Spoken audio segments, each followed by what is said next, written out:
Assalamualaikum warahmatullahi wabarakatuh. Selamat datang di channel Kang Slamet. Kali ini Kang Slamet akan membawakan kisah yang berjudul Pemberontakan Kesultanan Merapi. Cerita ini masih sequel dari cerita Keraton Merapi dan masih ditulis oleh Sinta Daeri. Sebelum kita masuk ke ceritanya, buat kalian yang belum subscribe channel ini, tekan tombol subscribe-nya terlebih dahulu dan tekan tombol notifikasinya agar kalian tidak ketinggalan cerita seram lainnya dari Kang Slamet. Gak usah berlama-lama lagi, langsung saja kita masuk ke ceritanya. Pemberontakan Kesultanan Merapi.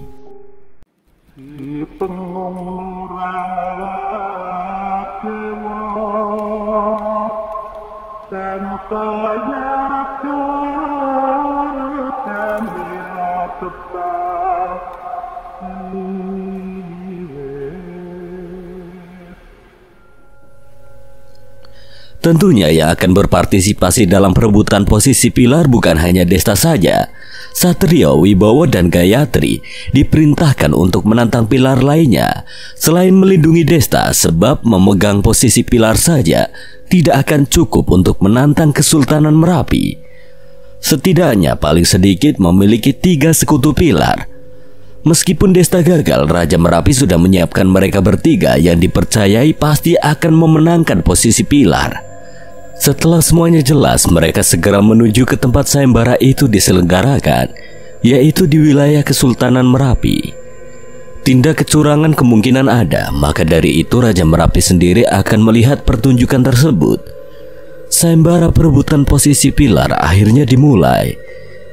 Di satu tempat di alam Merapi, bagian dari wilayah Kesultanan Merapi, kabar tentang sayembara perebutan posisi pilar telah terdengar di seluruh jagat Merapi. Tidak jauh dari lokasi area sayembara, semua makhluk sudah berkumpul. Banyak di antara mereka memanfaatkan momen tersebut untuk mencari keuntungan, seperti berdagang atau menjual informasi. Tidak hanya itu, ada juga kelompok lain yang memanfaatkannya untuk mencari ketenaran dengan sengaja ingin mengikuti sayembara tersebut. Meskipun tidak lolos, asalkan bisa bertahan hidup, dia akan mendapatkan ketenaran itu, dan jika beruntung, dia akan direkrut sebagai anggota bawahan pilar, bahkan bisa direkrut sebagai anggota kesultanan. Suasana di tempat sayembara cukup sederhana, tidak seperti arena pertarungan pada umumnya. Hanya ada sebidang tanah yang cukup luas. Di sanalah sayembara akan dimulai. Tempat itu adalah area pertarungan yang tidak memiliki aturan. Hanya ada menang dan kalah. Berani menantang harus berani menerima segala resikonya. Menyerah hanya berlaku bagi lawan mereka yang murah hati. Jika lawannya sangat kejam, menyerah sama dengan mati. Hei, lihat itu. Itu adalah rombongan dari Pilar Api. Wah, benar. Pilar Api dipimpin oleh Tuan Buto, bukan? Ya, kau benar. Tuan Buto adalah salah satu yang paling disukai oleh Ki Sultan. 7 pilar masing-masing memiliki simbol elemen yang berbeda. Api, batu, air, angin, guntur, racun, dan bayangan. Sesuai namanya, para pemimpin pilar memiliki kemampuan seperti nama pilar tersebut. Nama elemen pilar selalu berganti-ganti apabila pimpinan pilar juga berganti. Nama masing-masing pilar tidaklah penting, hanya sebagai pengenalan saja. 7 pilar memiliki fungsi masing-masing untuk mendukung Keraton Merapi yang sudah pernah disebutkan sebelumnya. Pimpinan pilar rata-rata memiliki ranah jiwa suci tingkat tinggi pada umumnya. Meskipun berada di bawah Kesultanan Merapi, pilar Merapi cukup disegani. Pilar api dipimpin oleh Buto yang sebelumnya dimiliki oleh Ki Wongso. Buto memiliki postur tubuh yang besar, sedikit buncit, dan memiliki tanduk api di kepalanya. Konon Buto berasal dari perut bumi, terlahir di dalam magma yang sangat panas. Sebelum dia menjadi pilar, Buto adalah tangan kanan Ki Wongso. Konon yang membuat Ki Wongso terluka parah dan meninggal itu disebabkan oleh Buto yang diam-diam menyerang Ki Wongso saat lengah. Lihat, pilar batu juga datang. Sedikit sekali rombongannya. Tapi meskipun sedikit tidak bisa diremehkan. Tapi tetap saja pilar batu adalah pilar yang paling lemah. Pilar batu hanya memiliki sedikit pasukan, kurang dari 50 prajurit. Tapi prajurit pilar batu ini semuanya adalah perwujudan dari api. Mereka sangat kuat dan ganas, dan biasanya disebut sebagai Banaspati. Pimpinan klan batu adalah Ki Jurutaman, salah satu makhluk yang disukai oleh Ki Sultan karena sikapnya yang sangat sopan. Ki Jurutaman sebelumnya yang menjaga Gegerboyo, tapi karena tugasnya dirasa sudah selesai dan mendapatkan bujukan dari Ki Sultan, Ki Jurutaman meninggalkan wilayah Gegerboyo dan bergabung menjadi salah satu pilar karena posisi pilar saat itu kosong. Setelah pilar batu, menyusul pilar lainnya, pilar air, pilar angin, pilar guntur, pilar racun, dan pilar bayangan datang bersamaan dan beriringan. Mereka datang sekaligus. Awas minggir. Jangan halangi jalan kalau kau masih ingin hidup. Kumpulan makhluk bodoh menghalangi jalan saja. Salah satu dari rombongan pilar membunuh makhluk tak bersalah yang menutupi jalan. Aku bilang apa, mereka bahkan tidak mau diganggu jalannya. Ya padahal jalannya masih cukup lebar ya, kata beberapa sosok di sana. Pilar air dipimpin oleh sosok wanita yang tinggi dengan tubuh yang indah. Wanita ini dalang dari kematian pilar terdahulu, Jana. Sisi juga tangan kanan seorang pilar dulunya seperti Buto. Dia mengkhianati tuannya karena terbujuk rayuan Ki Sultan. Tetapi tindakannya tersebut akhirnya menjadikannya seorang pilar. Secara individu, Sisi yang paling lemah di antara semua pilar. Dia hanya memiliki ranah sugesti tingkat tinggi. Meskipun dia yang paling lemah, tidak ada yang berani menentangnya karena Sisi adalah istri dari pilar guntur. Sedangkan pilar angin adalah anak ketiga Ki Sultan yang bernama Silo. Dia memiliki kemampuan untuk mengendalikan angin. Kemampuan tersebut dia dapatkan dari menyerap jiwa manusia yang dulunya menjadi pilar, salah satu rekan Ki Wongso. Pilar guntur juga dimiliki oleh anak pertama Ki Sultan yang bernama Galung. Tidak diketahui bagaimana dia memiliki kemampuan guntur. Konon sudah banyak jiwa manusia yang diserap. Galung adalah yang terkuat di antara semua pilar dan suami dari Sisi. Pilar racun adalah anak kedua Ki Sultan. Kemampuannya dia dapat sama seperti yang dilakukan oleh saudaranya. Dia adalah Barong, hembusan nafasnya saja bisa membunuh puluhan makhluk. Bahkan saudaranya sendiri enggan untuk dekat dengannya. Barong lebih sering menggunakan penutup wajah agar racunnya tidak menyebar kemana-mana. Pilar bayangan juga ditempati oleh anak Ki Sultan yang bernama Gojar. Gojarlah yang memiliki pasukan pembunuh yang bekerja di bawah Kesultanan Merapi. Pasukan pembunuh ini yang sebelumnya menargetkan Abi tapi dibantai oleh Jaka. Semua pilar telah berkumpul, semuanya duduk di tempat yang sudah disediakan untuk para pilar. Kalian semua sudah tiba tepat waktu. Kali ini siapa yang menantang kami, Ayah? Aku penasaran. Siapa kali ini yang diutus oleh Raja Merapi? Jaga bicara musisi. Itu bisa membuat salah paham. Aku keceplosan suamiku. Kali ini yang akan menantang kalian adalah seorang manusia. Dia adalah cucu Wongso. Kemungkinan Buto yang akan dia incar.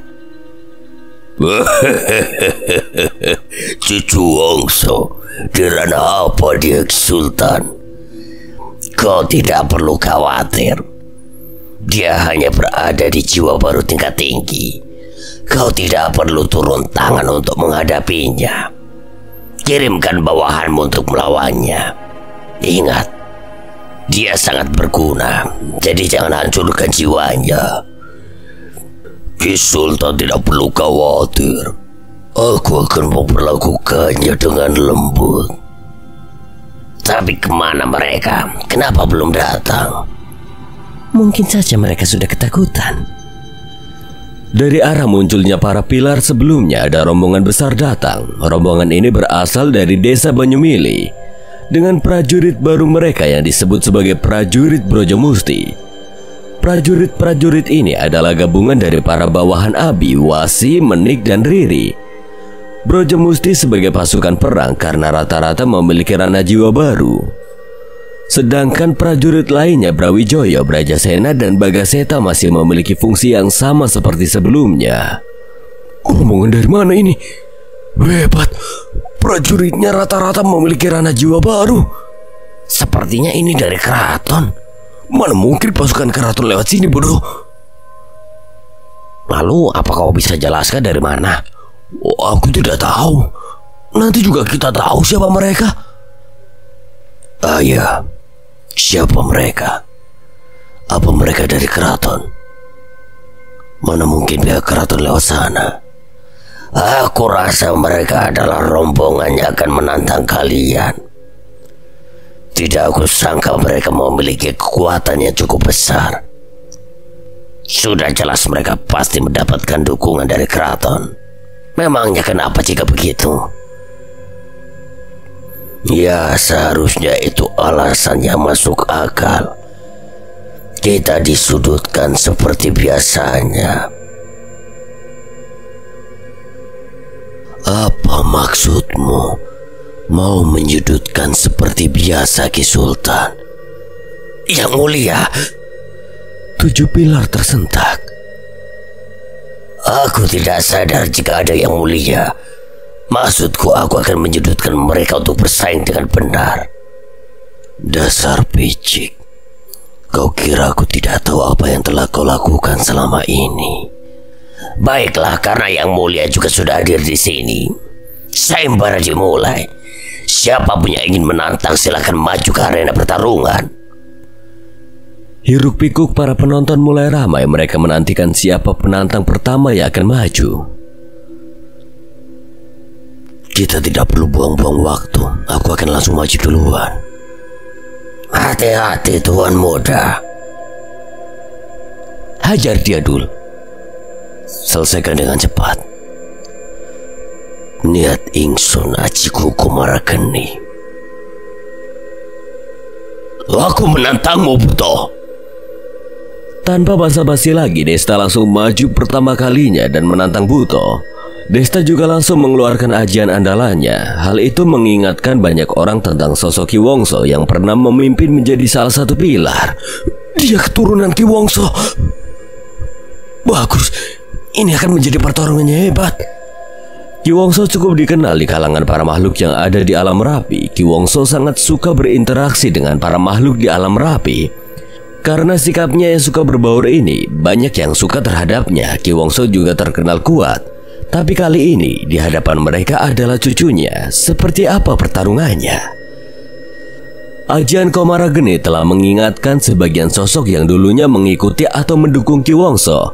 Bahkan Ki Sultan tiba-tiba marah setelah melihatnya sambil menggenggam lengannya erat-erat.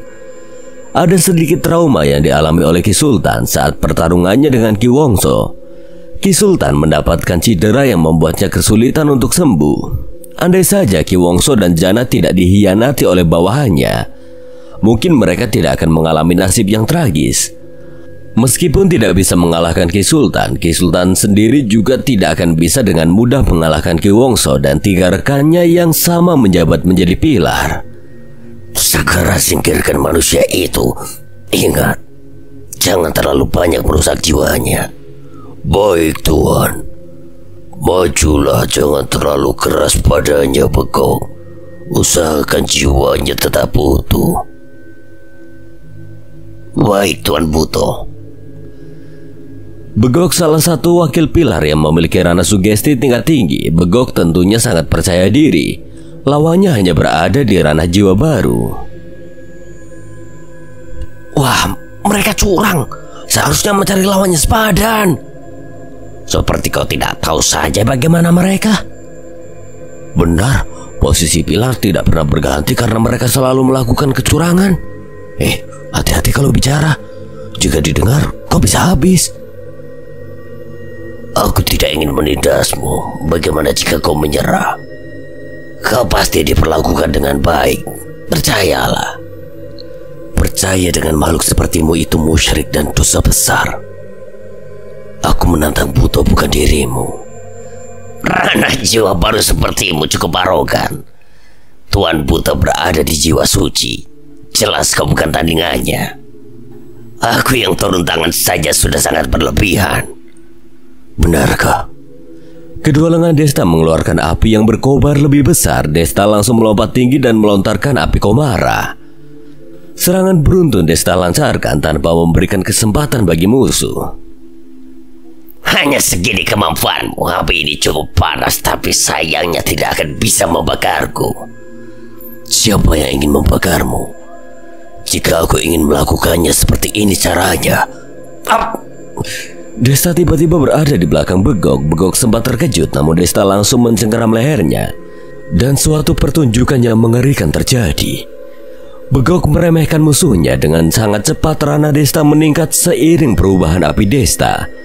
Api kuning kemerahan yang biasanya Desta keluarkan langsung berubah putih kebiruan, dan Rana Desta langsung naik menjadi jiwa suci tingkat 1. Begok terpanggang sampai habis, tidak menyisakan sedikit pun jiwanya. Para penontonnya menyaksikannya sangat terkejut dan ketakutan melihatnya. Bagaimana bocah itu naik begitu cepat dari jiwa baru ke jiwa suci? Ini tidak masuk akal. Aku hampir melupakan sesuatu yang penting. Dia adalah keturunan manusia, keturunan Wongso. Dia bisa menyembunyikan ranahnya dengan baik. Luka yang aku dapatkan di lengan kiriku ini karena aku meremehkan Wongso saat itu. Aku yakin Wongso hanya berada di ranah jiwa suci tingkat tinggi saat itu. Tapi serangan terakhirnya sekuat ranah kaisar. Jika bukan karenamu yang diam-diam melukainya, saat itu mungkin serangannya tidak akan meleset mengenai lenganku. Mungkin saja saat itu Ki Wongso memang berada di ranah jiwa suci tingkat tinggi. Tapi kemungkinan dia melompat ke ranah kaisar jika dalam kondisi terdesak dan hanya dalam waktu sementara. Aku yakin bocah itu juga tidak akan bertahan lama di ranahnya. Belum tentu, Galung. Aku sering berhadapan dengan manusia. Mereka sangat unik. Jangan meremehkannya. Bisa jadi ranah bocah itu memang berada di jiwa suci. Baiklah, akan aku ladeni dia sendiri. Tapi mohon maaf Ki Sultan jika aku tidak bisa menahan diri. Lakukan saja asal jangan melebur jiwanya, Buto. Tunggu. Seperti biasa, biarkan aku yang akan melawannya. Tidak akan ada yang menyadari duplikatku. Jika Buto yang bertindak, aku ragu jiwanya bisa utuh. Jika Buto tidak keberatan, pergilah. Baiklah, aku berikan kesenangan ini padamu, Tuan Muda Silo. Silo memiliki duplikat yang sangat mirip. Selama ini pilar Merapi tidak pernah berganti karena ulah curang Silo. Dia pura-pura menjadi bawahan salah satu pilar dan menghadapi penantang. Silo tidak bisa diremehkan. Dia sangat kuat dan berada di ranah jiwa suci tingkat tinggi. Semua ahli jiwa suci yang dikirimkan oleh keraton semua dibunuh oleh Silo dalam perebutan posisi pilar. Meskipun tidak semua lawannya mampu dia kalahkan, tapi setelah berhadapan dengan Silo, pasti penantang akan mengalami cedera atau kerugian lainnya, sehingga pemimpin pilar dengan mudah menanganinya. Tentu saja pihak keraton mengetahui hal tersebut, tetapi tidak memiliki bukti yang cukup, karena Silo sangat pandai menirukan makhluk lain dan memanipulasi kemampuannya. Pantas Tuan Muda sangat percaya diri. Ternyata dia berada di ranah jiwa suci sama seperti Ki Wongso. Kemungkinan masih ada kejutan lainnya, Ki. Jika terlihat pihak mereka melakukan kecurangan, kita harus segera bertindak untuk melindungi Tuan Muda.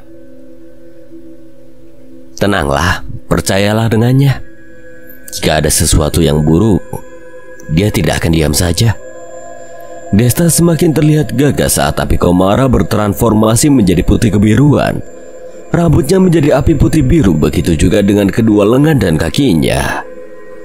Kau cukup hebat untuk seorang manusia. Aku adalah Saka, wakil dari Tuan Buto. Akulah yang akan melawanmu. Desta langsung memasang kuda-kuda dan bersiap untuk bertarung.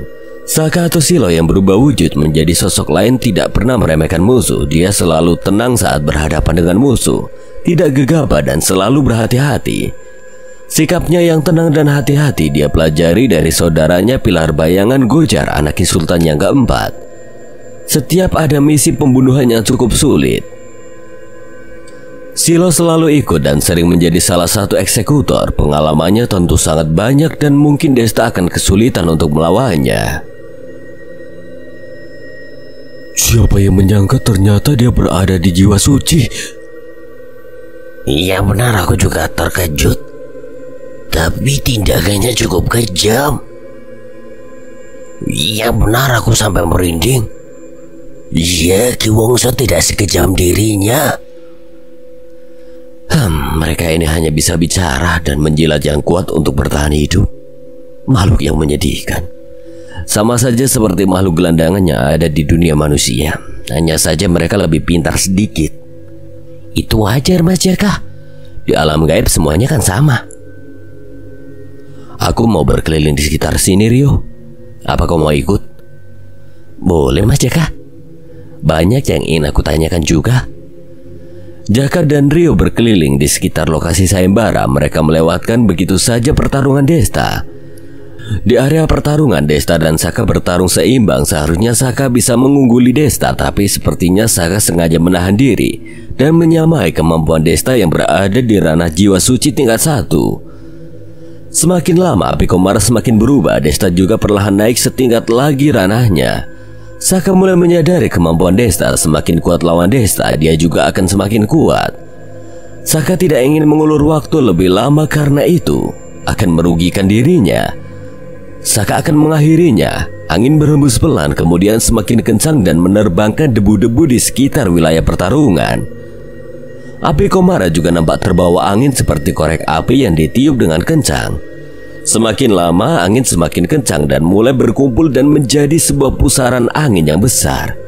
Desta berada di tengah-tengah angin tersebut, hanya menunggu waktu api komara padam dan mencabik-cabik jiwanya. Tamat sudah riwayatmu. Tidak ada yang bisa lolos dari angin pedangku. Sepertinya Tuan Muda terlalu berlebihan. Bagaimana jika jiwa manusia itu hancur? Angin pedang sangat ganas dan memiliki daya rusak yang tinggi, tetapi tidak akan menghilangkan jiwa lawan. Justru mati dengan angin pedang akan membuat jiwa musuh lebih bersih dan lebih mudah untuk diserap. Jangan-jangan proses peleburan jiwa menggunakan angin pedang ini, Ki Sultan. Ya benar, kemampuan Silo sangat dibutuhkan. Sayangnya harapan mereka harus sirna untuk mendapatkan jiwa Desta. Angin mungkin bisa memadamkan api, tapi api komara tidak akan pernah bisa padam hanya terkena hembusan angin. Justru api komara akan semakin kuat dan besar. Angin pedang yang terbentuk seperti angin puting beliung itu perlahan-lahan berubah menjadi biru dan sangat panas. Angin pedang tiba-tiba berubah menjadi angin komara yang bisa melahap siapapun di hadapannya. Pemadangan yang mustahil terjadi. Pusaran angin pedang itu tiba-tiba menjadi pusaran api komara yang sangat panas. Api komara akan semakin kuat jika pertarungan berlangsung lebih lama. Tentunya ada resiko besar bagi pengguna ajian komara geni. Karena semakin lama ajian ini digunakan, api komara juga akan lebih cepat memakan jiwa penggunanya. Mungkin jika orang lain akan menjadi masalah besar. Bahkan Ki Wongso sendiri tidak bisa mempertahankan api komara dalam waktu yang lama. Dalam sejarah keturunan Desta, hanya Desta saja yang mampu mengendalikan api komara hingga ke tingkat yang tidak mungkin bisa dilakukan oleh pendahulunya. Kondisi istimewa yang dimiliki Desta yaitu jiwa umur panjang, bisa memberi asupan jiwa yang tidak terbatas. Meskipun komara geni melahap jiwa penggunanya, akan tetapi kemampuan jiwa umur panjang adalah regenerasi yang sangat cepat. Saking cepatnya bahkan Desta tidak merasakan jiwanya terbakar oleh api komara. Apalagi ini, bukankah itu api cucunya Ki Wongso? Apa dia selamat atau malah sudah hancur? Mana aku tahu, kau tanya aku. Aku tanya siapa? Ki Clara, aku pernah dengar Anda sangat dekat dengan Ki Wongso dulunya. Apa Anda tahu tingkatan api beliau? Iya, Abi. Aku mengenal betul Ki Wongso. Mengenai api komara yang dikuasainya, Ki Wongso memiliki api putih dengan ujung apinya berwarna hitam. Setahu saya itu adalah api tingkat tinggi. Bahkan tempat yang Ki Wongso pijak meleleh karena sangat panasnya api tersebut. Jika dibandingkan api milik Tuan Muda, pasti api milik Ki Wongso jauh lebih panas. Tapi untuk durasinya, Ki Wongso hanya bisa bertahan beberapa detik dengan api komara tingkat tinggi. Dan tidak lebih dari 30 menit jika menggunakan api komara biasa. Tapi Tuan Muda bisa mempertahankan api komara bahkan dari awal sebelum pertarungan hingga saat ini. Api komara biru termasuk api tingkat menengah. Ki Wongso sendiri tidak akan bisa mempertahankan api biru lebih dari 30 menit. Kenapa bisa begitu, Ki Clara? Bukankah ajian komara geni adalah ilmu yang diwariskan turun-temurun? Kenapa beda generasi, beda juga cara mereka menguasainya? Ki Wongso pernah menceritakan padaku. Dahulu, semasa Subhasil masih menjadi manusia, dia memiliki seorang sahabat yang bernama Adiwangsa. Mereka berdua adalah manusia sakti pada zamannya.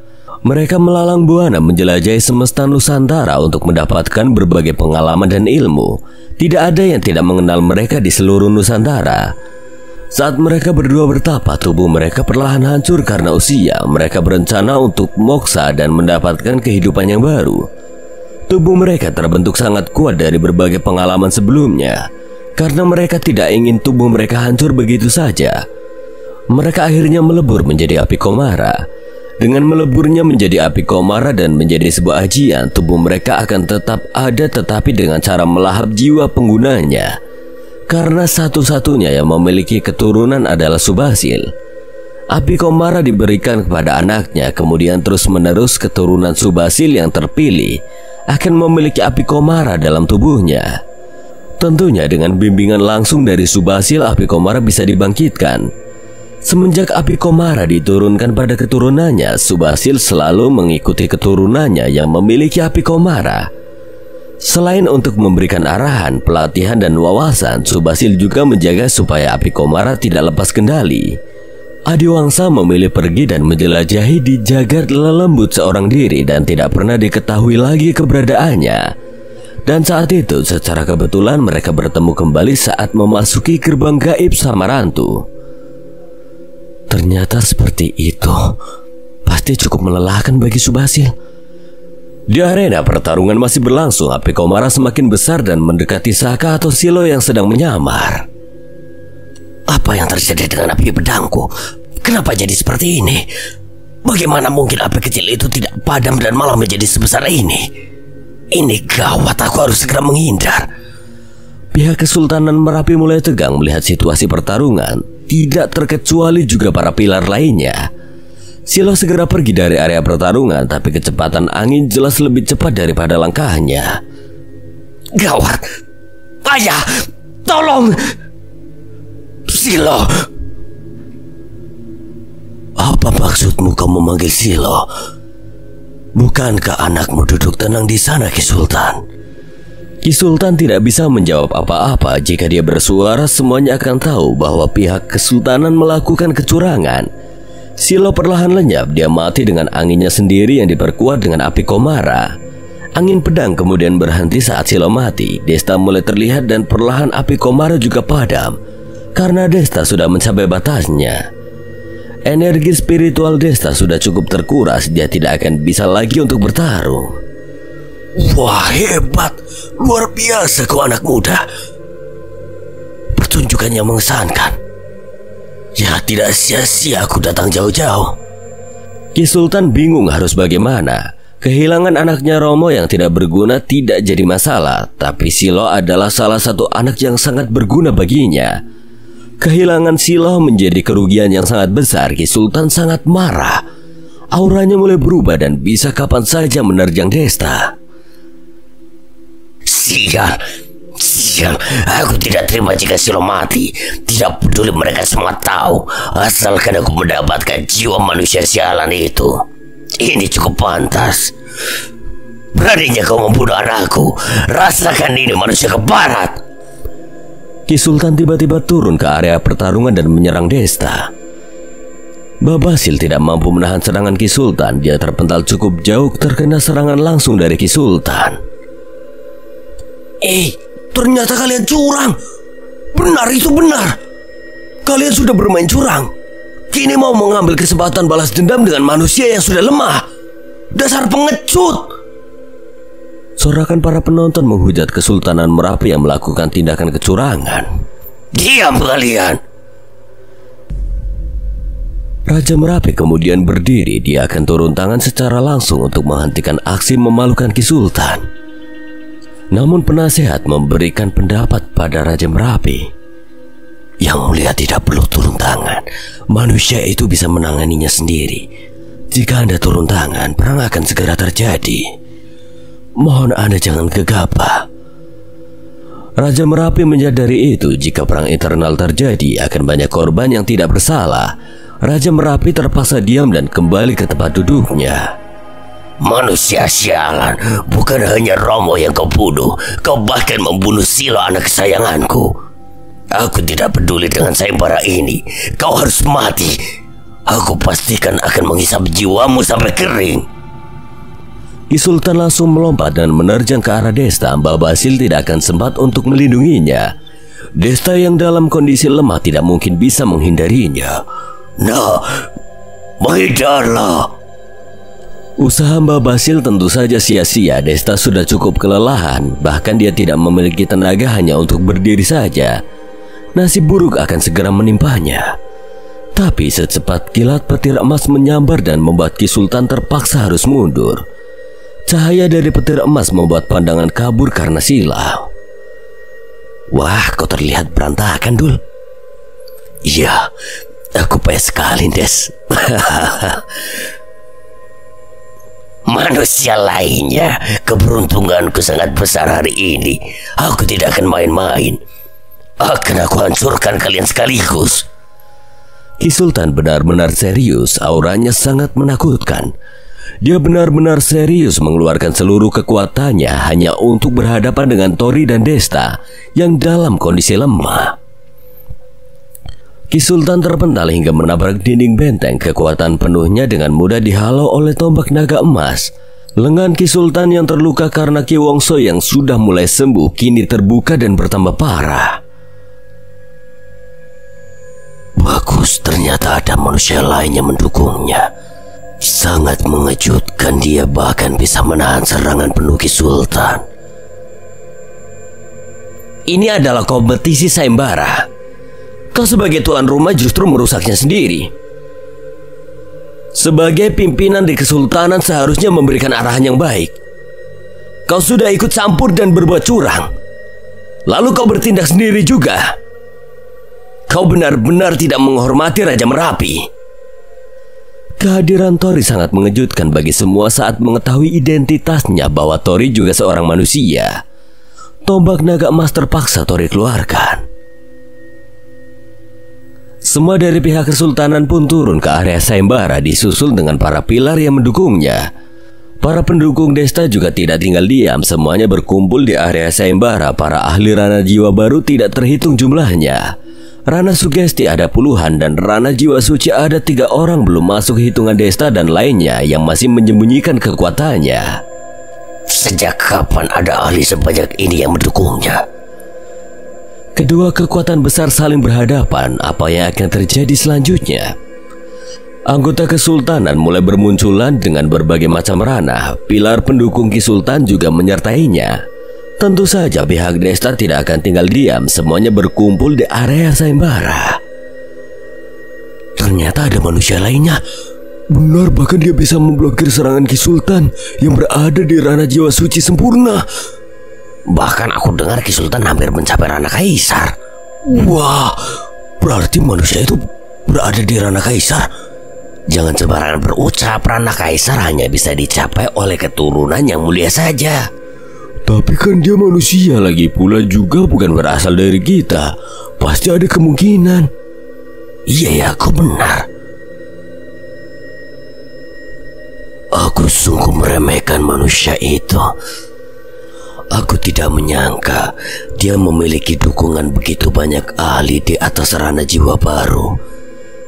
Yang lebih mengejutkan manusia satu ini, aku yang berada di ranah kaisar saja tidak bisa mengukur di tahap apa ranahnya, belum lagi dengan yang lainnya. Aku punya firasat Kesultanan Merapi akan segera berganti pemimpin. Kenapa kau ikut campur urusan kami manusia? Aku heran. Kau pikir kami buta?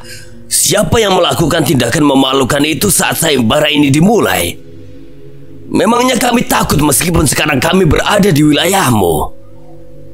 Ini adalah urusan Kesultanan Merapi. Kalian tidak ada hak ikut campur. Hak mana yang tidak memperbolehkan kami ikut campur? Ini adalah sayembara yang terbuka untuk siapa saja, diselenggarakan oleh Yang Mulia. Bukan kalian pihak kesultanan yang memiliki kuasa. Bukan soal sayembara yang aku maksud, tapi ini menyangkut kematian tuan muda kami. Kalian tidak memiliki hak untuk menghalangi kami. Ini adalah masalah individu. Anggap saja kematian tuan muda Romo karena kesalahannya sendiri, tapi tidak dengan tuan muda Silo. Oh begitukah? Lakukan saja. Bodoh. Ki Sultan yang memiliki ranah jiwa suci sempurna saja bisa dihalau olehnya. Apalagi dia yang hanya berada di ranah jiwa suci. Jika kau ingin menuntut balas, baiklah, aku akan meladenimu. Majulah. Sosok misterius itu seakan memberikan kode pada rekan-rekannya. Dia tahu dia tidak akan bisa melawan Tori sendirian. Jadi sosok misterius anggota kesultanan itu menyiapkan perangkap dan menyerang Tori bersamaan. Ada sekitar 5 sosok misterius di ranah jiwa suci yang serentak menyerang Tori dengan kekuatan penuhnya. Kau mungkin bisa menahan serangan Ki Sultan, tapi tidak dengan serangan kami berlima. Sira adalah yang tercepat. Dia berusaha menghadang musuh yang mengeroyok Tori. Rio juga salah satu yang tercepat. Dia mampu berpindah tempat dalam sekejap. Melihat Tori dalam kondisi tidak menguntungkan, dia datang untuk membantu. Sira menghalau 2 sosok misterius. Senjata mereka beradu. Rio dan Krepa menyesatkan 2 sosok misterius lainnya hingga mereka hanya menyerang angin. Sial, masih ada yang bisa menandingi kecepatan kami. Mereka tidak sesederhana kelihatannya. Aku sudahi saja ini. Sebagian besar pasukan kesultanan tidak ada di sini. Akan menguntungkan mereka jika kami benar-benar bertarung. Sosok misterius itu berbalik. Disitulah gerbang maut menjemputnya. Siapa kau? Beraninya kau ingin mencelakai suamiku? Tunggu. Sinta sangat kuat mencengkeram lehernya dan rambutnya mulai memutih. Sosok misterius itu tiba-tiba mengering dan menjadi jiwa yang kosong. 2 sosok misterius mencoba ingin menolong rekannya, tapi dihalangi oleh Sira. Kalian pikir bisa melewati kami? 2 sosok misterius lainnya juga ditahan oleh Rio dan Krepa. Siapa sebenarnya wanita itu? Aku mengira wanita itu hanyalah makhluk biasa yang dekat dengan manusia. Ternyata dugaanku salah. Ranah jiwa suci dengan begitu mudahnya dikalahkan. Wanita itu sangat mengerikan. Lagi-lagi Satrio bergumam. Seluruh mata tertuju ke arah Sinta. Kengerian yang Sinta tunjukkan untuk menyampaikan pada semuanya bahwa nasib mereka akan seperti makhluk itu jika berani menyakiti Tori. Raja Merapi tidak bisa diam saja saat itu. Dia terpaksa harus bertindak supaya masalah tidak semakin membesar dan kekacauan terjadi. Cukup semuanya. Kekacauan ini terjadi karena kesultanan ikut campur dalam sayembara. Kita lanjutkan sayembaranya. Tidak, hentikan sayembara ini. Berani sekali kau menentangku terang-terangan, Ki Sultan. Energi besar dipancarkan oleh Raja Merapi. Ranah Kaisar bukanlah sekedar nama. Tidak bisa dipungkiri lagi, seluruh makhluk yang ada di sana gemetaran, tidak termasuk para manusia. Tidak pernah aku melihat Yang Mulia mengeluarkan energi kaisar sebesar ini. Semua itu dirasakan oleh Satrio, Wibowo, Gayatri, dan makhluk lainnya.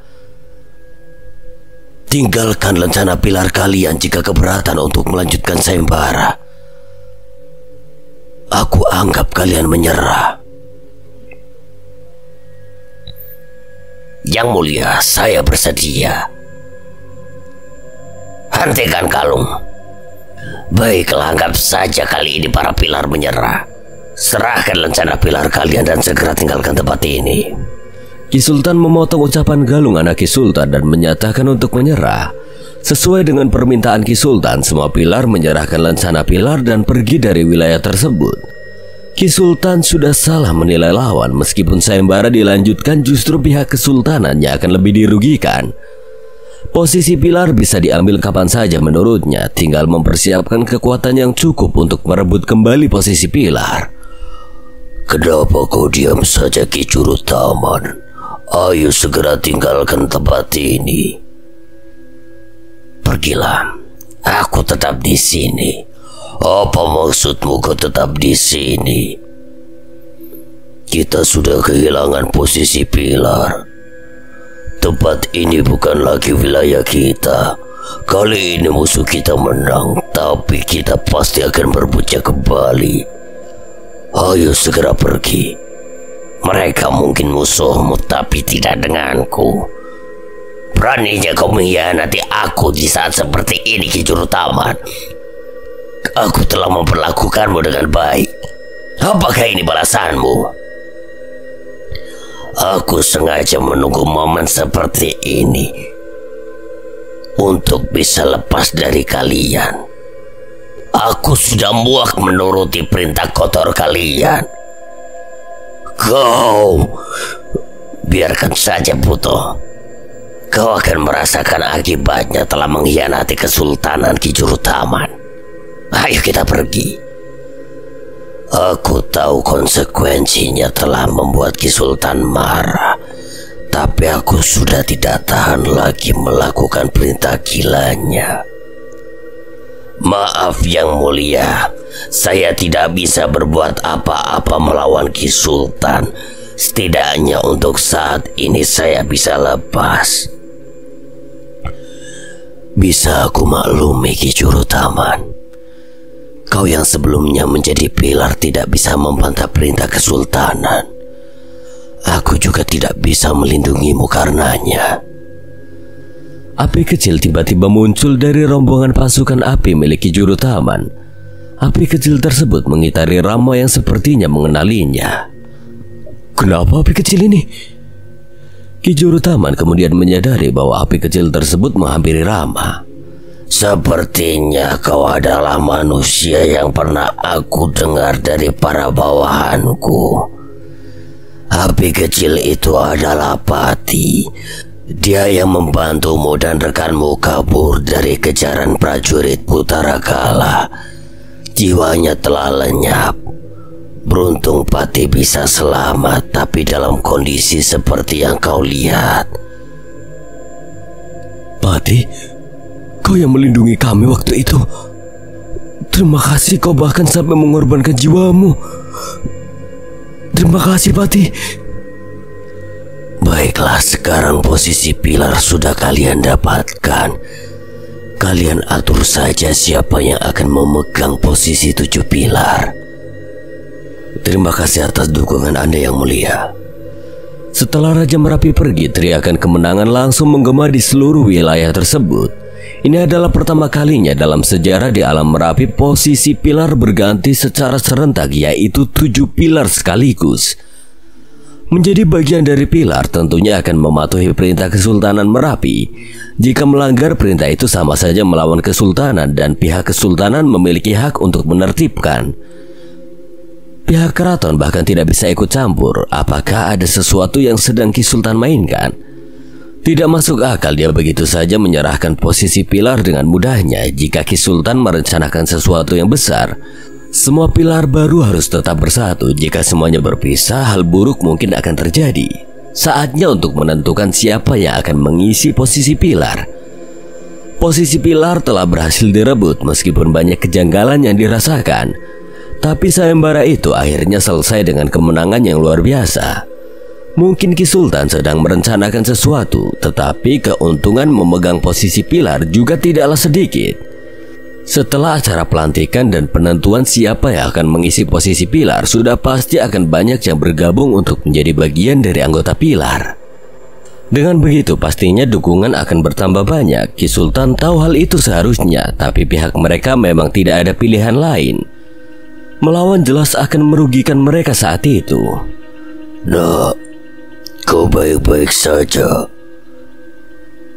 Aku tidak apa-apa, Mbah. Bagaimana denganmu? Hanya luka ringan. Tidak ada yang perlu dikhawatirkan. Mbah Basil bukannya lemah saat itu. Dia belum siap untuk mengerahkan segala kemampuannya karena Desta keburu dalam bahaya. Mbah Basil masih bisa bertambah kuat dengan berubah wujud ke bentuk terkuatnya. Hal itu jarang Mbah Basil lakukan karena dia tidak bisa mengontrol kekuatannya sendiri saat bertarung. Dasar mereka pengecut sombong. Banyak mulut tapi akhirnya kabur. Belum juga aku turun tangan. Mereka sudah takut hanya dengan tatapanmu, Jaka. Mas Jaka tumben datang belakangan. Biasanya langsung pertama bertindak. Aku sedang menyelidiki sesuatu di sekitar area ini. Mas Rio tiba-tiba saja hilang setelah keributan terjadi. Aku tidak mungkin bisa membawa Mas Jaka. Jadi aku langsung buru-buru datang ke sini. Lalu, apa yang ketemukan, Jaka? Ada yang aneh dengan wilayah ini. Aku merasakan seperti ada sesuatu yang berbahaya di sekitar wilayah ini. Tapi aku tidak tahu apa. Aku akan melakukan pencarian ulang nanti. Apa mungkin Ki Sultan menyiapkan sesuatu untuk menjebak kita? Ya, ada kemungkinan seperti itu. Sementara ini, tinggalkan saja dulu wilayah ini. Aku sendiri yang akan mencari sumber yang nantinya mungkin akan menjadi masalah besar bagi kita.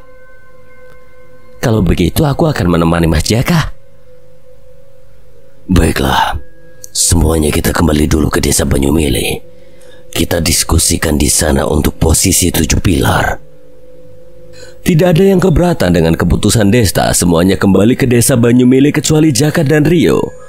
Wilayah yang menjadi tempat sayembara memang cukup luas. Selain area untuk pertarungan, ada kota kecil yang tidak jauh dari tempat sayembara. Pada dasarnya, wilayah ini dimiliki oleh para pilar. Sebut saja wilayah tersebut dengan nama Kota Pilar. Kota Pilar cukup indah meskipun bukan tempat yang terbaik di alam Merapi. Ada lebih dari 50.000 makhluk yang hidup di Kota Pilar, tapi rata-rata mereka hanyalah makhluk lemah yang memiliki kegiatan umum seperti halnya manusia biasa, berdagang dan aktivitas lainnya untuk mereka bertahan hidup. Tapi penduduk Kota Pilar mulai kehilangan semangat mereka untuk melakukan aktivitasnya semenjak Pilar dikuasai oleh Kesultanan. Para penduduk Kota Pilar dipaksa untuk melakukan kegiatan yang tidak mereka inginkan. Kegiatan tersebut ada sangkut pautnya dengan mencari dan melebur jiwa. Tapi setelah Kesultanan Merapi memutuskan untuk menyerahkan semua gelar pilar, itu juga sama saja telah membebaskan penduduk di Kota Pilar. Jaka masih menelusuri kawasan Kota Pilar. Jaka memiliki sikap penasaran yang sangat tinggi. Ditambah lagi Jaka juga memiliki kepekaan yang luar biasa.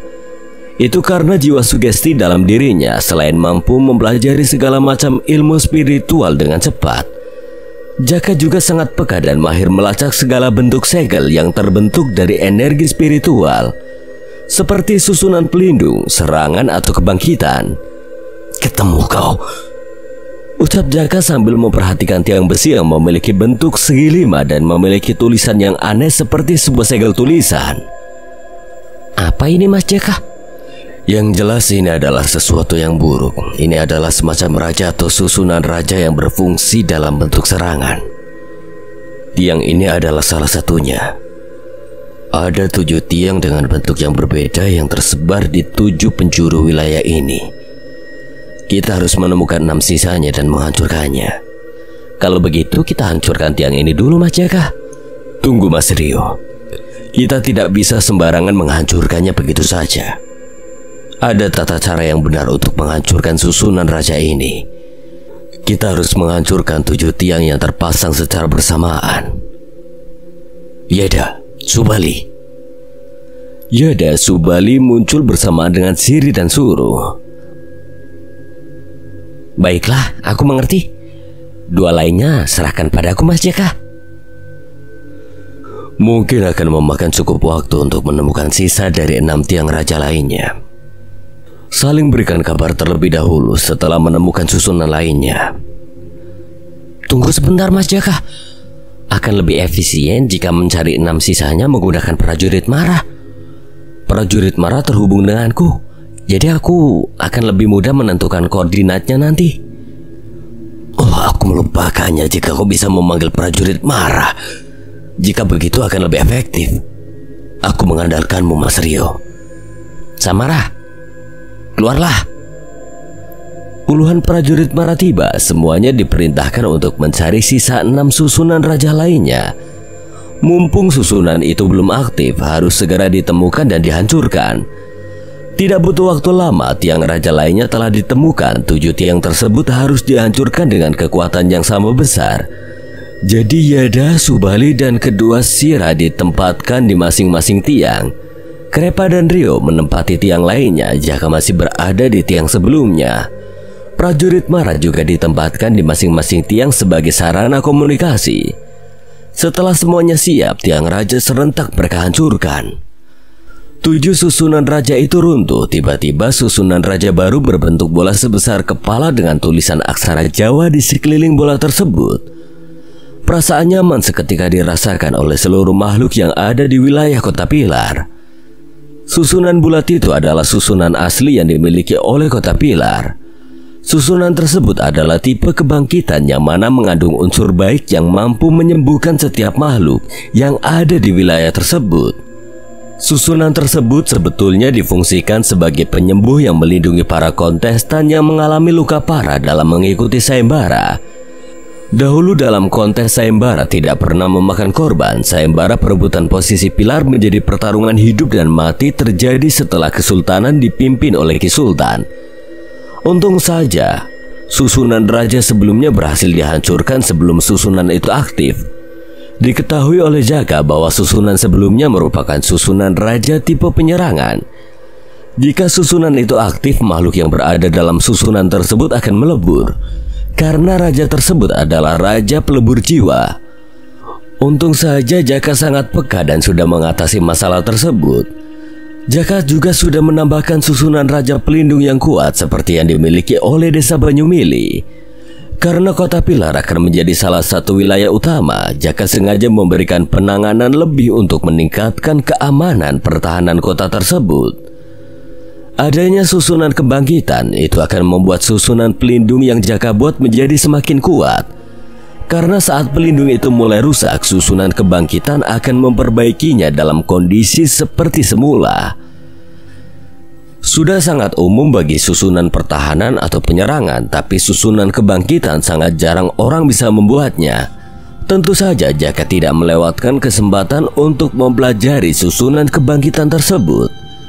Setelah tugas mereka beres, Jaka dan Rio kemudian memasuki kota utama, memastikan keadaan aman. Saat mereka tiba di gerbang kota, suara berisik di kota terdengar jelas. Selamat datang, Tuan. Terima kasih. Terima kasih. Kota Pilar sangat berterima kasih. Apa-apaan ini? Cukup, tidak perlu seperti itu. Biarkan mereka, Mas Rio. Seperti itulah cara mereka berterima kasih. Tapi ini... Para makhluk di kota menyambut kedatangan Jaka dan Rio. Mereka tahu bahwa Rio dan Jaka adalah bagian dari rombongan Desta yang memenangkan posisi pilar. Kemungkinan salah satu pilar tersebut akan jatuh di antara mereka, pikirnya. Jaka dan Rio digotong di atas tandu bagaikan raja. Rio cukup kaget dan heran. Tapi Jaka dengan santainya duduk di tandu seperti halnya seorang raja. Mas Jaka, kenapa kau diam saja? Bukankah ini aneh? Aku tidak terbiasa diperlakukan seperti ini. Santai saja, Mas Rio. Mereka hanya menunjukkan rasa terima kasih mereka karena sekarang kota Pilar telah terbebas dari teror kesultanan. Tentu saja hal tersebut tidak membuat Rio nyaman yang sudah terbiasa dengan kesunyian dan kegelapan. Suasana di kota Pilar sangat berisik dan terang benderang. Semuanya sangat bersukacita merayakan kebebasan mereka. Di lokasi di mana desa Banyumili berada, kedatangan Desta dan rombongannya juga disambut sangat meriah oleh gabungan dari 5 wilayah. Desa Banyumili, Karangputih, Kedung Ombo, Watu Wesi, dan Pring Petung.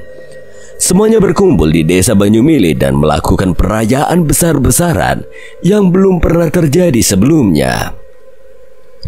Hal itu karena mereka sudah pasti akan menjadi bagian dari salah satu pilar. Status mereka tidak akan disamakan lagi dengan para penghuni biasa di alam Merapi. Mohon maaf Tuan Muda, jika diizinkan apa boleh saya bergabung dengan Anda? Saya tidak ingin menjadi pilar lagi. Saya hanya ingin bebas. Apa yang Anda katakan Ki Juru Taman? Tentu saja kami semua bersedia. Seorang ahli seperti Anda pasti akan menjadi bantuan terbesar bagi kami. Ya benar, aku setuju. Jangan sungkan Ki Juru Taman, kami justru mengharapkan itu. Ki Juru Taman, Anda bebas di sini. Anda bisa melakukan apapun semau Anda. Istirahatlah dan nikmatilah masa tuamu di sini. Terima kasih semuanya. Aku akan memberikan informasi penting pada kalian. Ini mengenai Kesultanan Merapi. Ada informasi besar apa Ki Juru Taman? Lebih baik kita singgah di Villa Joglo saja. Sudah, percakapannya lebih nyaman. Ya benar, mari Ki Juru Taman. Mereka kemudian menuju ke Villa Joglo. Sepanjang jalan dari perbatasan desa Banyumili hingga sampai ke Villa Joglo, banyak sekali pertunjukan seperti bazar yang megah yang ada di setiap tempat di wilayah Banyumili. Setelah semuanya berada di lokasi villa, Ki Juru Taman kemudian mengatakan, Aku mengatakan ini bukan bermaksud untuk meremehkan dan menghilangkan semangat kalian. Kalian harus tahu bahwa Ki Sultan memiliki dukungan yang tidak biasa. Bahkan Yang Mulia Raja Merapi sekalipun tidak akan bisa melawannya. Kita semua telah menyinggung Ki Sultan. Sudah jelas dia tidak akan melepaskan kita begitu saja. Kita semua tahu konsekuensinya. Mau bagaimanapun sulitnya nanti, kami pasti hadapi bersama. Kami tahu yang dikhawatirkan oleh Anda. Informasi Anda mungkin akan sangat berguna bagi kami untuk lebih berhati-hati kembali. Baiklah, akan saya lanjutkan.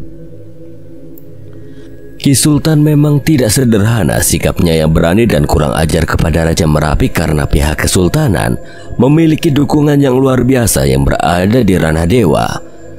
Masih belum pasti ada di ranah apa sosok tersebut, yang jelas berada di atas ranah kaisar. Sosok ini adalah anak dari seorang manusia dan silumannya bernama Raden Ronggo. Sebutan Raden adalah anak raja. Benar, Raden Ronggo adalah anak seorang raja. Tepatnya anak dari Raja Mataram dan seorang ratu silumannya dikenal dengan Nyi Roro Kidul. Ki Juru Taman adalah seorang penasehat di Mataram dulunya sebelum dia berubah menjadi siluman. Pernah dijelaskan sebelumnya kenapa Ki Juru Taman bisa menjadi siluman. Ki Juru Taman memakan terus emas pemberian Nyi Roro Kidul, kemudian menjadi raksasa untuk melindungi anak cucu Mataram dari lumpur api Merapi yang disebut sebagai Geger Boyo. Raja Mataram adalah manusia sakti mandraguna. Manusia dan jin berlutut tunduk. Kesaktiannya tidak diragukan lagi. Tapi seiring berjalannya waktu, Raja Mataram ingin memiliki keturunan yang kelak bisa meneruskan mimpi Mataram. Karena Raja Mataram adalah orang yang sakti, tentunya orang biasa tidak akan bisa menjadi istrinya. Pernah satu ketika saat Raja Mataram masih muda, dia memiliki seorang istri cantik. Namun karena keperkasaan Raja Mataram luar biasa, istrinya tewas di malam pertama. Sejak saat itu Raja Mataram tidak memiliki istri lagi. Meskipun sebagai seorang raja sah-sah saja memiliki banyak istri dan selir, tapi Raja Mataram tidak ingin memiliki banyak anak dari beberapa istri.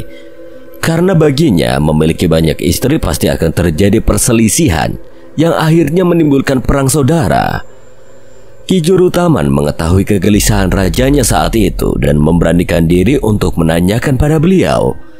Ternyata yang membuat gelisah sang raja adalah ingin memiliki keturunan, tetapi tidak ada wanita yang kuat menahan hasratnya. Ki Jurutaman kemudian memberikan saran dan juga memberitahukan tentang sosok wanita kuat yang cantik luar biasa. Wanita tersebut adalah penguasa pantai selatan, yaitu Kanjeng Ratu Kidul. Raja Mataram cukup tertarik dan mengunjungi di kerajaan pantai selatan. Ternyata Raja Mataram langsung jatuh hati pada Nyai Roro Kidul. Pada kunjungan berikutnya, Raja Mataram menyiapkan segenap kemampuannya untuk melamar Nyai Roro Kidul. Karena Raja Mataram juga seorang yang sakti mandraguna, Nyai Roro Kidul menerima lamaran tersebut dan akhirnya mereka menikah.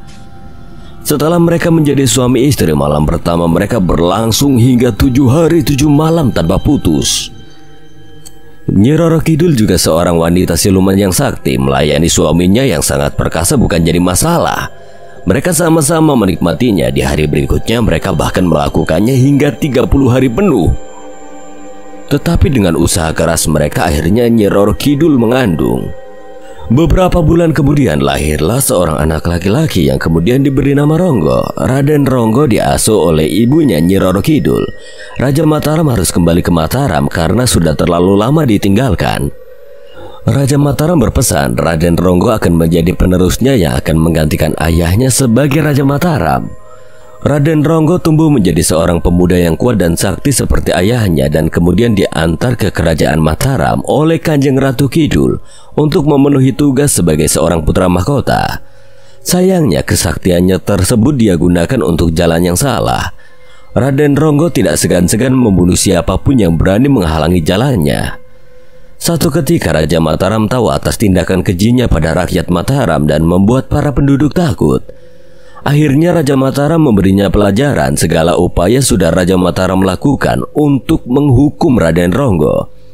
Sayangnya dia sangat kuat. Jika mau Raden Ronggo bisa mengalahkan ayahnya, tapi tidak dia lakukan dan memilih untuk pergi dari kerajaan Mataram. Raja Mataram merasa gagal mendidik Raden Ronggo dan mengatakan pada Nyai Roro Kidul. Kemudian Kanjeng Ratu Kidul berinisiatif ingin melakukan dengan caranya. Tindakan Raden Ronggo tidak hanya merugikan masyarakat Mataram, tapi juga penghuni kerajaan pantai selatan. Kemudian Kanjeng Ratu Kidul mengadakan sayembara. Siapapun yang bisa membuat ular naga akan mendapatkan setengah wilayah Mataram. Sayembara itu didengar oleh Raden Ronggo. Dia mengikuti sayembara itu dan melawan naga. Pukulan keras Raden Ronggo tidak mempan padanya, bahkan senjata kerisnya tidak bisa melukainya. Akhirnya naga dan Raden Ronggo sama-sama mati, tapi keduanya lenyap begitu saja dan tidak diketahui keberadaannya.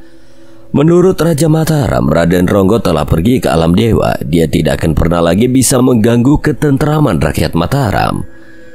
Di alam dewa berisi makhluk dengan tingkat yang lebih tinggi. Makhluk di alam dewa tidak bisa turun ke alam yang lebih rendah. Jika hal itu dilakukan, mereka akan terkena hukuman alam yang bisa membunuhnya. Akan tetapi Kesultanan Merapi memiliki cara supaya hukum alam tersebut tidak melukai mereka yang berada di alam dewa. Teknik tersebut sesuatu yang terlarang dan ada hubungannya juga selama ini Ki Sultan mengumpulkan para jiwa manusia. Selain untuk diserap kemampuannya, jiwa-jiwa tersebut bisa digunakan untuk proses ritual terlarang, yaitu ritual pemanggilan. Ritual pemanggilan ini akan terjadi jika pihak dari alam dewa menyetujuinya. Tapi Raden Ronggo di alam dewa bukanlah siapa-siapa. Dia adalah makhluk bebas yang tidak ada yang bisa mengaturnya. Secara tidak sengaja Ki Sultan pernah memanggil Raden Ronggo, tapi karena proses ritualnya saat itu tidak memenuhi syarat, Raden Ronggo hanya bisa bertahan sebentar kemudian kembali lagi di alam dewa. Waktu yang sebentar itu Ki Sultan gunakan untuk negosiasi dengan Raden Ronggo. Ki Sultan akan memanggilnya kembali jika Raden Ronggo mau melindunginya dan membantu meruntuhkan keraton Merapi. Raden Ronggo menyetujuinya dan menunggu saat itu tiba. Raja Mataram saja bisa mungkin dikalahkan oleh Raden Ronggo saat itu, apalagi sekarang yang pastinya Raden Ronggo berada di ranah di atas kaisar. Ya, pasti Raden Ronggo sangat kuat. Aku penasaran apa itu alam dewa. Mungkin Rana Dewa sama seperti alam yang berada di gerbang surga atau di istana langit. Karena penjaga gerbang surga saja saat itu sangat kuat sekali. Raja Al tidak ada apa-apanya jika dibandingkan dengan penjaga gerbang surga. Aku rasa Raja Al memiliki kemampuan yang mungkin setara dengan Kaisar. Kau bilang penjaga gerbang surga lebih kuat dari Raja Al. Itu hanya penjaga gerbangnya. Bagaimana jika penghuni aslinya? Tidak perlu memikirkannya sampai sejauh itu, Jack. Saat ini masalah kita adalah Raden Ronggo. Mungkin aku akan habis-habisan kali ya. Kau tidak perlu berlebihan, suamiku. Kau masih memiliki rekan di sini. Belum lagi pasukan yang pernah kau bentuk di buku jiwa. Mereka juga pasti siap membantumu. Kau benar juga, istriku. Aku tidak akan memaksakan diri, tapi jika harus bertarung melawan sosok seorang Raden Ronggo, mungkin aku akan habis-habisan. Mendengar penjelasan dari Ki Juru Taman memang sangat mengejutkan. Bahkan Satria yang berada di ranah jiwa suci sampai gemetaran mendengar penjelasan tersebut. Informasi yang diberikan oleh Ki Juru Taman memang mengejutkan semuanya. Raden Ronggo bukanlah lawan yang mudah untuk dihadapi. Bahkan ayahnya Raja Mataram belum tentu bisa mengalahkannya saat itu. Lalu bagaimana akan menghadapinya? Semuanya terdiam seribu bahasa. Posisi pilar tidak lagi penting. Ada masalah yang lebih penting dari itu. Apa gunanya mendapatkan posisi pilar jika kehilangan segalanya untuk mempertahankannya? Dari cerita Ki Juru Taman, Raden Ronggo adalah anak dari Raja Mataram dan Nyi Roro Kidul. Kenapa kita tidak meminta bantuan Nyi Roro Kidul untuk menangani masalah ini? Sebagai ibunya Raden Ronggo pasti memiliki cara menundukkan anaknya. Tidak semudah itu. Istana Kanjeng Ratu Kidul tidak bisa dikunjungi sembarangan. Dahulu memang terbuka untuk siapa saja yang ingin berkunjung. Tapi sekarang Istana Kanjeng Ratu Kidul tidak bisa dimasuki dengan mudah.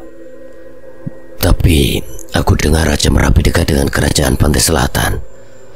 Apa kira-kira Raja Merapi bisa membantu kita untuk mendapatkan izin memasuki wilayah kerajaan Kanjeng Ratu?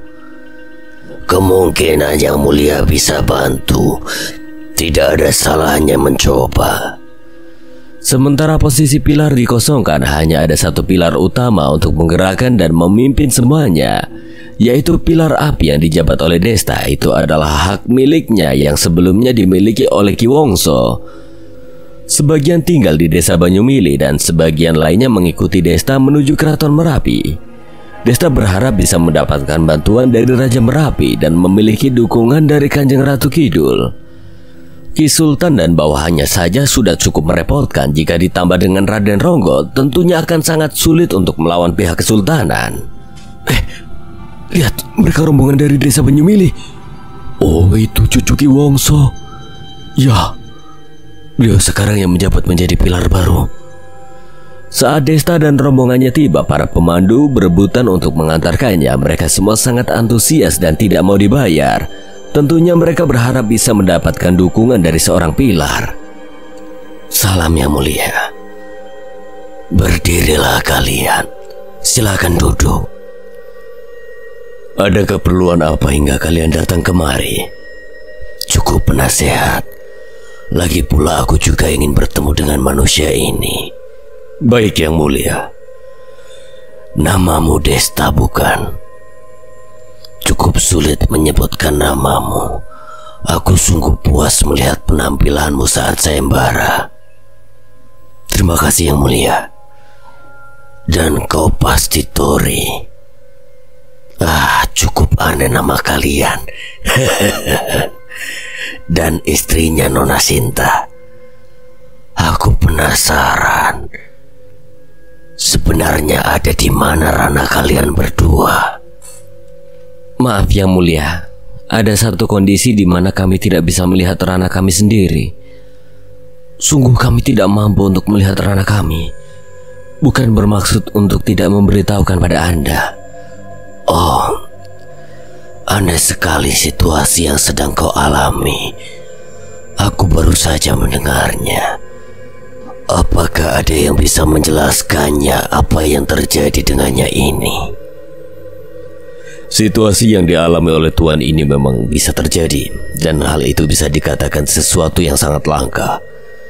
Hanya ada 3 kemungkinan. Pertama, tuan ini memang memiliki rana yang sangat tinggi melebihi rana dewa. Kedua, tuan ini memiliki suatu kontrak dengan makhluk ilahi yang memiliki rana yang sangat tinggi. Ketiga adalah ritual pernikahan juga bisa mempengaruhinya. Mereka akan semakin tumbuh kuat seiring berjalannya waktu. Akan tetapi tuan ini masih cukup muda. Jadi aku rasa kemungkinannya adalah di tahap kedua yang paling masuk akal.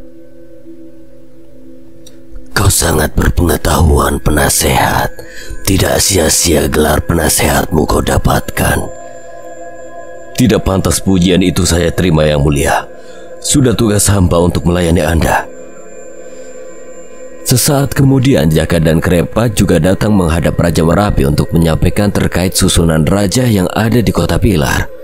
Setelah beramah tamah, Jaka bergabung dengan Tori dan lainnya setelah menyampaikan apa yang ingin dia sampaikan. Jadi sampai mana tadi? Opsi kedua yang sudah hamba sebutkan, Yang Mulia. Oh benar. Apakah ada sesuatu yang terjadi mengenai opsi kedua yang telah disebutkan oleh penasehat keraton yang membuat ranamu tidak bisa terlihat? Jujur saya tidak melakukan satu kontrak dengan makhluk manapun. Tetapi memang ada banyak daftar loyalitas yang bersedia setia mengikuti saya atas keinginan mereka sendiri. Menarik sekali. Ada berapa makhluk yang bersedia memberikan loyalitasnya? Soal itu, maaf. Aku terlalu banyak bertanya. Tidak seharusnya aku mengorek informasi sejauh ini. Saya tidak keberatan memberitahukan kepada Anda, Yang Mulia. Hanya saja daftar loyalitas yang saya terima sangat tidak bisa dikatakan ada lebih dari 1 juta makhluk yang memberikan loyalitasnya. Tentunya banyak hal yang terjadi dan akan sangat panjang jika dijelaskan. Yang dimaksud dengan daftar loyalitas adalah kondisi di mana Tori diakui oleh sejumlah makhluk yang bersedia setia padanya. Kejadian ini banyak terjadi ketika berada di semesta gaib Gunung Kerinci. 1 juta makhluk yang bersedia memberikan loyalitasnya. Hal tersebut bahkan tidak pernah terjadi di Keraton Merapi. Situasi seperti apa sebenarnya yang terjadi dengannya hingga dia diakui begitu banyak sosok yang ingin mengikutinya? Tapi menurut saya pribadi, daftar loyalitas tidak akan mempengaruhi permasalahan rana, Yang Mulia. Jumlah daftar loyalitas tidak akan ada pengaruhnya dengan rana seseorang. Mungkin ada sesuatu yang lebih besar dari itu. Apa mungkin tombak naga emas yang mempengaruhi kami tidak bisa melihat rana kami? Tombak naga emas? Sepertinya aku pernah mendengarnya. Apakah tombak petir yang kau tunjukkan di tempat sayembara waktu itu?